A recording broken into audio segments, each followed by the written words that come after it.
আওয়ামী লীগ তো বিজেপির আসলে একটা অনুসারী দল ছিল, যে অমিত শাহ নাকি বাংলাদেশ থেকে অনুপ্রবেশকারী যারা আছে তাদেরকে ঝুলায়া পিটাবে, ঝুলায় রাখবে। তো এটা একটা সন্ত্রাসী কথাবার্তা।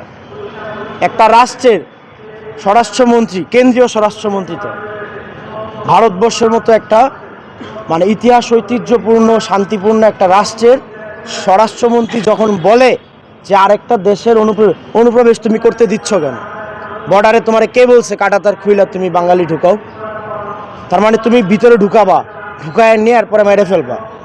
তাহলে তোমার ঘরেই তো এখন অনুপ্রবেশকারী, ওই যে রাডার অফ কইরা তুমি যে তোমার বান্ধবী খুনি হাসিনারে যে নিয়ে গেছো ওই দেশে, ভারতে যে নিয়ে আশ্রয় দিছো, দুধকলা খাওয়াইতেছো, হ্যাঁ দুধকলা খাওয়াইতেছো। ওনার তো মেয়াদ শেষ, ওনার যে পাসপোর্টের ইয়া ছিল, যেই টার্মে যেই ভিআইপি প্রোটোকলে ৪৫ দিনের বাউন্ডারিতে গেছিল, তা সে অনুপ্রবেশকারী তো আরও সরকারের কতগুলো মন্ত্রী তোমার ভারতে আশ্রয় দিচ্ছে।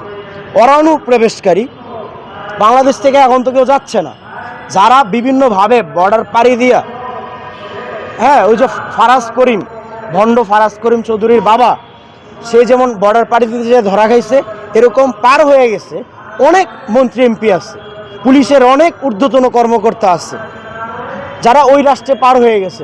তাহলে তুমি তাদেরকে ঝুলায়া পিটাও, ঝুলায়া পিটাও, তোমার ভাষ্য অনুযায়ী হাসিনারে ঝুলায়া পিটাও, খুনি হাসিনারে ঝুলায়া পিটাও, পিটায়া এরপরে আমাদের কাছে দিয়ে দাও, তুমি মাইরে ফেলো, সেটা আমরা চাই না।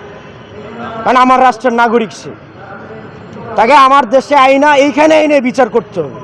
৪০ বছর ৪৫ বছর পরে যদি বঙ্গবন্ধুর খুনির বিচার হয় এই বাংলার মাটিতে, এটা তো আপনিই বলছেন, খুনির বিচার হয়, তাহলে তো ভাই আপনার বিচারও হবে। আমরা মারা যেতে পারি একদিন, আমাদের উপর যেই রকম থ্রেট আছে, আমরা মারা যেতে পারি, কিন্তু আমাদের পরবর্তী প্রজন্ম একদিন না একদিন এই বিচার করবে। এই প্রত্যেকটা খুনের বিচার বহির্ভূত প্রত্যেকটা কাণ্ডের বিচার এই বাংলার মাটিতে হবে।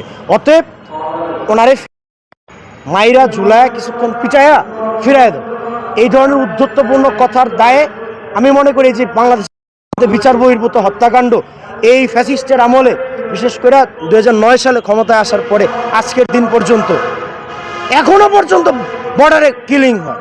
কত বড় দুঃসাহস, নত জানো পররাষ্ট্রনীতি।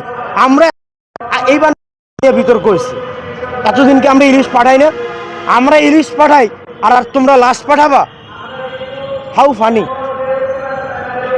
আমরা তোমাদের ইলিশ পাঠাই আর তোমরা লাশ পাঠাবা, বর্ডারে লাশ ঝুলায় রাখবা, ফেলানির মতো করে ঝুলায় রাখবা। কি বার্তা দিতে চাও? পৃথিবীর আর কোনো রাষ্ট্রে এরকম নৃশংস বর্বরচিত বিচার বহির্ভূত কোনো হত্যাকাণ্ড পৃথিবীর কোনো রাষ্ট্র দেখছেন? দেখেন নাই। তো এইটা একমাত্র বাংলাদেশের কর্তা ব্যক্তিদের নতজানু পররাষ্ট্রনীতির কারণেই হচ্ছে। সো এই জায়গায় সংশোধন হওয়া উচিত। আন্তর্জাতিক আদালতে অবশ্যই একদিন না একদিন মামলা হবে মোদির বিরুদ্ধে, খুনি মোদির বিরুদ্ধে। খুনি মোদির প্রেতাত্মা আরেকটা হচ্ছে এই অমিত শাহ, বিজেপি। আওয়ামী লীগ তো বিজেপির আসলে একটা অনুসারী দল ছিল। আওয়ামী লীগ বাংলাদেশের দল থাকলেও এর ব্যবহার করছে কিন্তু এই বিজেপির মোদি। তো মোদির আন্তর্জাতিক আদালতে হবে, এই ঠিক অমিত শাহেরও বিচার হইতে হবে, আর না হলে হবে না।